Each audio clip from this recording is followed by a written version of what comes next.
তিরমিজির একটা হাদিস, তিরমিজি 969 নাম্বার হাদিসের বর্ণনায় আল্লাহর নবী বলেন, ওয়াইদা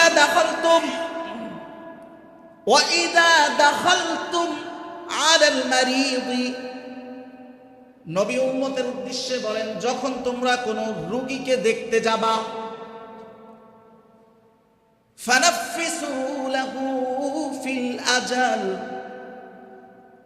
আপনার টাকা দিয়ে সাহায্য করার সামর্থ্য নাই,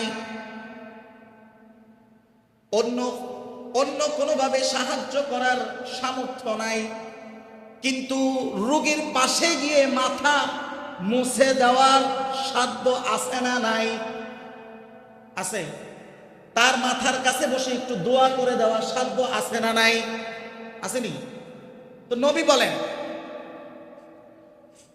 ফানাফিসু লাহু ফিল আজাল,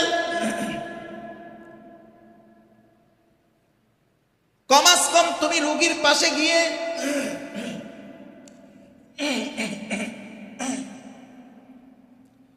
রোগীর জন্য, তার হায়াত বৃদ্ধির জন্য দোয়া করো। পড়েন সুবহানাল্লাহ। হায়াত বৃদ্ধির জন্য দোয়া করো। তো কিভাবে দোয়া করলে? নবী বলেন, আচ্ছা ধরেন এই বেচারার বয়স হলো 90 বছর, আর আপনি যদি কেন আল্লাহ আঙ্গুই সাসারে, আল্লাহ তুমি দীর্ঘ হায়াত দাও, আরো 90 বছর দাও, কি আরো 90 বছর কি হায়াত পাইব? সম্ভব? তো নবী এটাই বলতেছে যে তুমি তার হায়াত বৃদ্ধির জন্য দোয়া করো। নবী বলেন, ফা ইন্না যালিকা লা ইয়ারুদ্দু শাইআন, যদিও তোমার এই দোয়ায় তার 90 বছর হায়াত বাড়বে না, এটা আপনিও জানেন, নবীও জানে, তবুও রাসূল কেন দোয়া করতে বলেছেন? নবী বলেন, ইউতাইয়িবু নাফসাহু, এই দোয়ার কারণে ওই রোগীর অন্তরে প্রশান্তি আসবে কি আসবে না? প্রশান্তি আসবে। এতটুকু কাজটা আপনি করতে পারেন নাকি? এটাও সাধ্যে নাই? আছে কি না? এটা সাধ্যে আছে।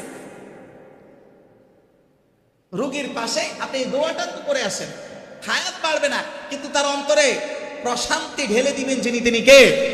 আল্লাহ।